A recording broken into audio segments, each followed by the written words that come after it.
Honorary Secretary, Indian Medical Association, Surat Branch.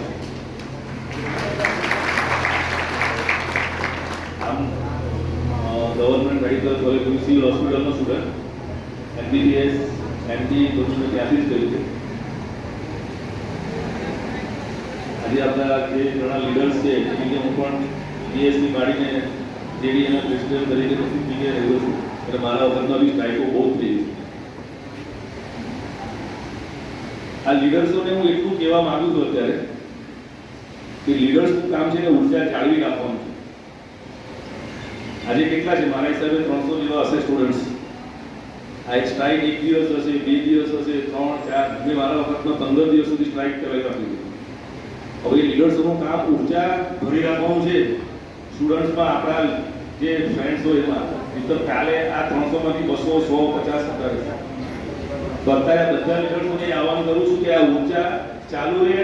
આ strike જેટલા દિવસ સુધી, જ્યાં સુધી આ ન્યાય ન મળે ત્યાં સુધી એ ચાલુ રહે, ભલે ને 1 મહિના સુધી ચાલે.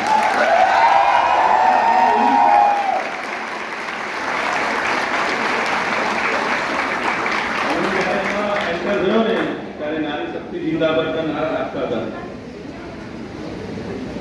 નારી શક્તિની વાત કરીએ આજે મને લાગે છે કે 50% અહીંયા રિલીઝ છે, ગર્લ્સ 50% છે. આવું નવું રહેશે ને તો મેડિકલ પ્રોફેશનમાં રિલીઝ ઓછા કરે.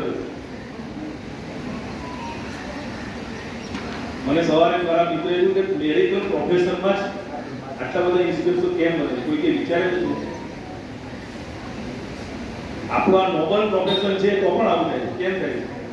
તમે જોજો કે રાતના 9 વાગે 8 વાગે બધાની ઓફિસો બંધ થઈ જાય, દુકાન બંધ થઈ જાય, હોટલ બંધ થઈ જાય, રેસ્ટોરન્ટ બંધ થઈ જાય, બધું બંધ થઈ જાય. ખાલી હોસ્પિટલ જ ચાલુ રહે, મેડિકલ સર્વિસીસ જ ચાલુ રહે, ફાયર સર્વિસીસ જ ચાલુ રહે, એમ્બ્યુલન્સ સર્વિસીસ જ ચાલુ રહે. અને એમાં મેડિકલ સર્વિસીસમાં મેક્સિમમ લેડીઝ હોય છે. એ ગણો તમે ફિમેલ સ્ટાફ ગણો કે ડોક્ટર ગણો, નર્સિંગ સ્ટાફ ગણો, આઈઆરએમ ગણો, મેક્સિમમ સ્ટાફ લેડીઝ આપણા મેડિકલ પ્રોફેશનમાં હોય છે. ઘણીવાર આપણા ઇમરજન્સીમાં વોર્ડમાં આપણા કલીગ ફિમેલ એકલા હોય છે અને ડ્યુટી કરતા હોય છે. એમના મા બાપને બી ચિંતા થતા હોય છે. ઘણીવાર એમને બી લાગે કે મારે નથી મૂકી નર્સિંગમાં છોકરી, ડોક્ટર નથી બનાવી, અથવા તો ડોક્ટર બનાવી છે એવું કરીએ કે એને ફિઝિયોલોજી લઈ લઈએ એટલે 9 થી 5 ની નોકરી લઈ કરે. આવું બિચારાવાળા મા બાપ હશે જ.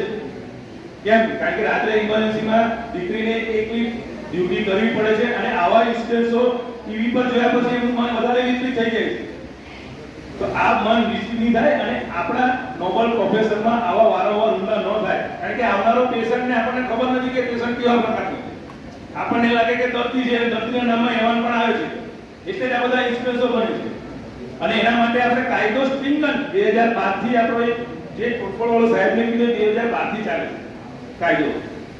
2016માં જ્યારે હું એ વખતે આઈએમએમાં હતો, મેડિકલ લીગલ કમિટીનો ચેરમેન હતો, ત્યારે એક જ વર્ષમાં 30 જણને બિહાઇન્ડ ધ બાર કરાવેલા હતા તોડફોડ માટે. અને આજ સુધીમાં આ 2016 થી 2024માં એવી કોઈ પણ મોટી તોડફોડની ઘટના સુરતમાં નથી બની. આવો જ કાયદો ગમે પ્રકારનો કોઈ પણ પ્રકારનો ગુનો મેડિકલ પ્રોફેશન પર થાય તો એને કોર્ટમાં અલગ રીતે ચલાવવો જોઈએ એવું આપણું બધાનું માનવું છે. આવું મારે આપણે રિપ્રેઝન્ટેશન કરવાનું છે કે આજે આના પર આ જઘન્ય ગુનો થયો, આગળ જઘન્ય અપરાધ થયો, એના સિવાય બીજા ઘણા બધા કિસ્સાઓ છે કે મારામારીના છે, તે બધાને સ્પેસિફિકલી લેવામાં આવે કોર્ટમાં. એટલા માટે કે ધારો કે કોઈ ગુનો થયો, કોઈને વાગ્યું છે, આ ઘટનાને વાત કરતાની વાત કરું છું અત્યારે, એને પકડશે, પકડ્યા પછી શું થશે? જામીન મળી જશે, કેસમાં ચાલવાનો છે ત્યારે ચાલશે. એ 5 વર્ષ, 10 વર્ષ, 15 વર્ષ જે પ્રમાણે અત્યારે ન્યાયપાલિકાનો લોડ છે તે ઘણા વર્ષો સુધી ચાલી શકે. તો આપણી ડિમાન્ડ એવી હોવી જોઈએ કે મેડિકલના પ્રોફેશન પર જેટલા બી અત્યાચારો ગુનાઓ થાય છે, જે વિક્ટિમ છે એને 30 દિવસમાં આ ગુનાઓ ઉકેલાઈ જવો જોઈએ. અને 30 દિવસમાં ઘણા બધા ગુનાઓમાં છે, પોસ્કોમાં છે કે ભાઈ 30 દિવસ 90 દિવસની ટ્રાયલમાં સજા મળી જાય છે.